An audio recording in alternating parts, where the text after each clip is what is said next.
As much as you can or would like to, could you just describe the team meeting last night, what Draymond said, just kind of the setting of it, and how influential you felt it was?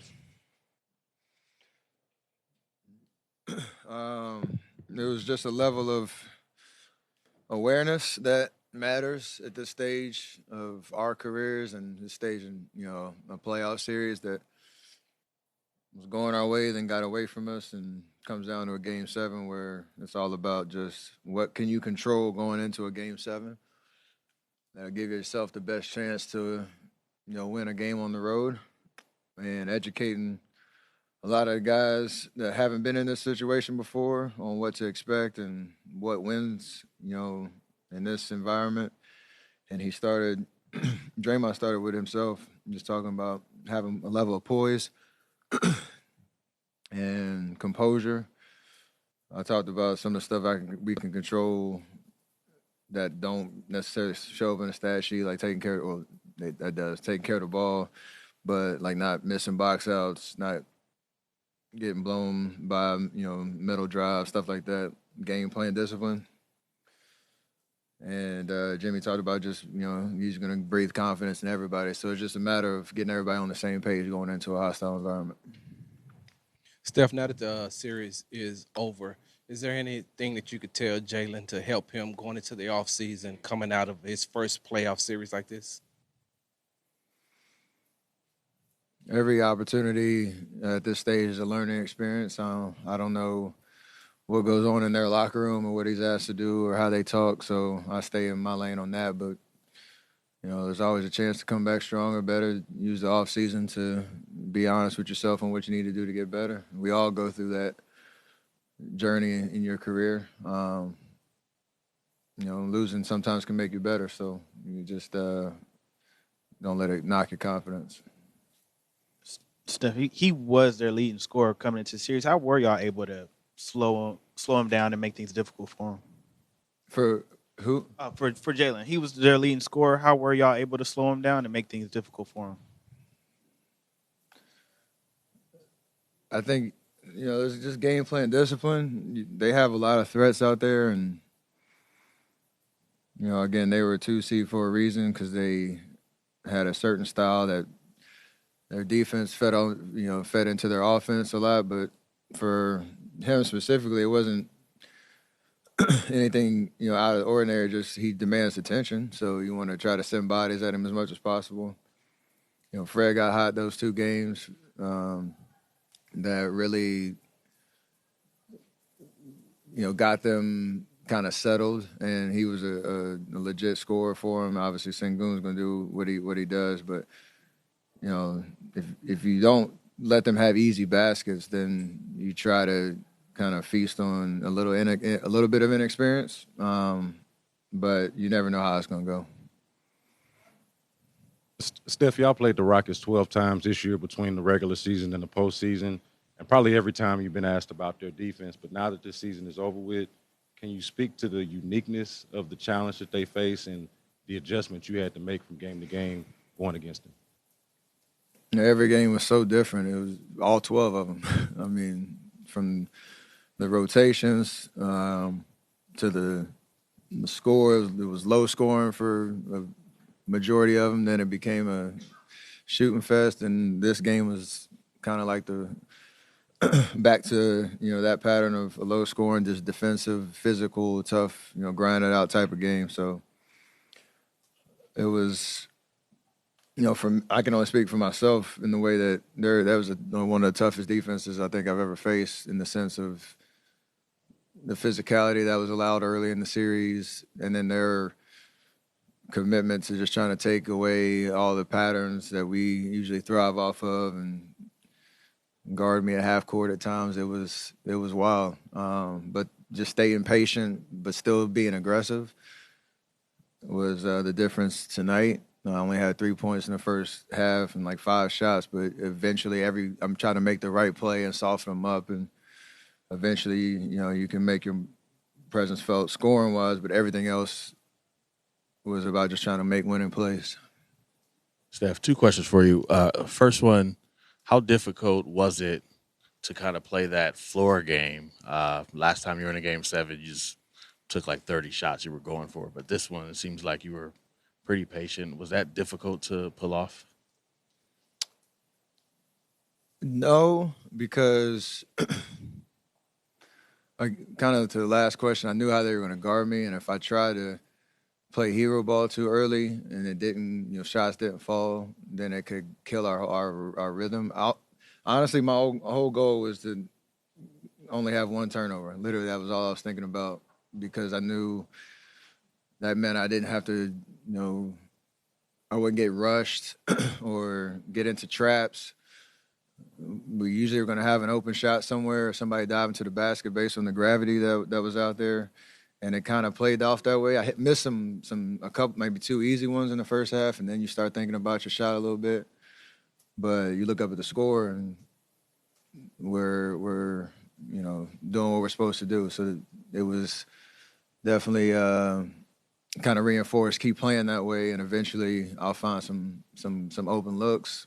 But we were scoring fine, and then just get stops and play defense. Secondarily, you've won 5 series now in Houston. What you think your reputation is in the city? I'm a winner. Steph, all that you've been through with Draymond in your 13 years, it looked like at the end of the game you walked up to him and pointed into maybe the stands or up at the scoreboard. Can you share what you said to him? And then also when you guys were walking off, I think Draymond was screaming, "Surprise, surprise." We were just talking about, it was back to the score. We wanted to keep them under 90. We had done it a couple times and we won. And if we felt very confident that if we could do that again, we'd be able to score enough to create some separation, and that's kind of how it played out. So much of what Draymond was talking about was about how he lost his poise in Game 6. How important will it be for him to kind of straddle that line against the Wolves, who have Gobert, who have Ant, who likes to talk, who have a bunch of guys who will play physically?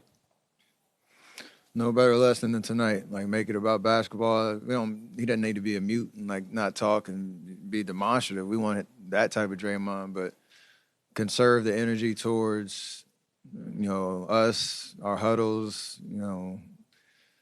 Even when he had that kind of mix up with Van Vliet, he didn't react, go talk to the refs, try to plead his case. It didn't go his way. It was an unfortunate call, but he kept it about basketball. And we're going to have to continue to do that, knowing the minutes we're playing and the tough test that Minnesota is going to present in the way that they've been playing. Steph, you've been through a number of Game 7s. When you think back to your first one, what's the biggest difference between you then and you now? Is it a concentration, being able to sustain concentration for 48 minutes, keeping your nerves down? What's the maturation process like now?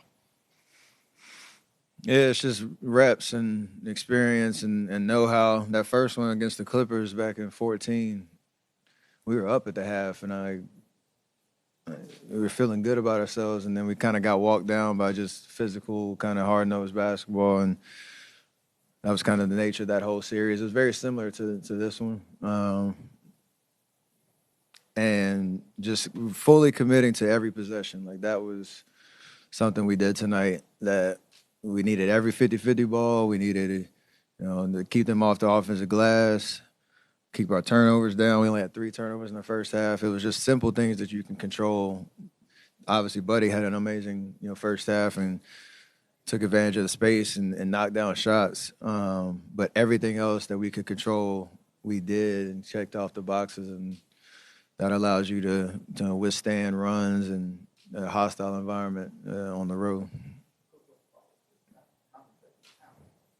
Say what? Yeah. Talent, skill. It's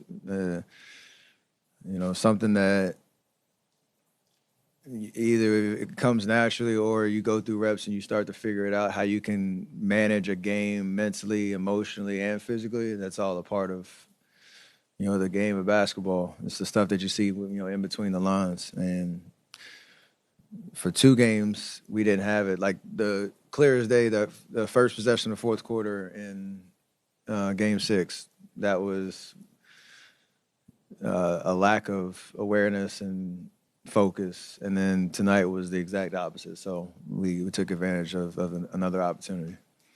Steph, we kind of joked about it before the series started, but now that the series is over and you went to war against him for 7 games, how much more respect does the camp coach have for his former camper and Mint Thompson? I talked to him right after the game. Like, you kind of saw him develop in front of everybody's eyes. I know people who watch the Rockets play, night in, night out for the last 2 years have seen the potential, seen the raw athleticism, the hunger, and he's a dog. And he showed all 7 games. And he's going to be a problem for sure. He's going to try to develop his game, especially offensively. But defensively, he's a freak athlete, and I think he loves the challenge and loves to be in the fight. So, yeah, he was tough all series, and it's kind of crazy that the old man, got it done, though. Steph, Draymond had the talk last night. You had a memorable speech before the Sacramento Game 7. This is not the first time you've won a Game 7 here. How familiar does this feel? Is it like what you guys do? You guys are able to pull it together maybe in different ways in moments like this, in familiar ways. Yeah, we're thankful to be able to say that because we've had the way we came into it was another opportunity that we should be thankful for, considering all the things that we've gone through our entire, this entire run, and that we're still trying to do it. So you can tell that there's such a care factor for every guy on this team, and it starts with me, Draymond, Looney, who's been here with us, and now obviously with Jimmy and his playoff experience. And so we're going to have to rely on that as long as this ride continues. And the familiar part is, figuring out the chessboard in between a series and sticking with it, not letting go of the rope, and being able to turn the page from one game to the next and meet the moment.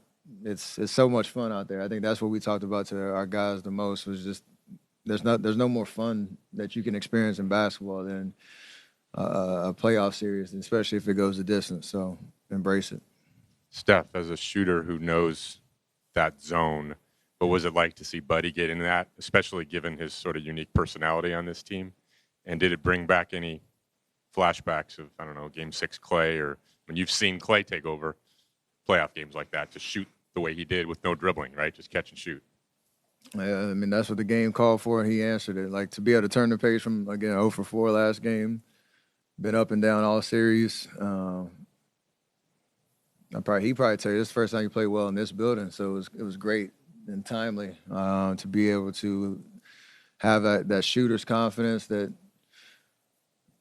if the game says shoot, you let it fly, and we're gonna live with it, and I'm happy for him because he works so hard all year. Getting to know him this whole season, you see how much basketball means to him, and this is only his second playoff run, and for him to have a game like that in a Game 7, and he tied a record for most threes, and it's pretty special. So I'm happy for him. Now we got to keep it going. What do you expect from Anthony Edwards in facing Minnesota?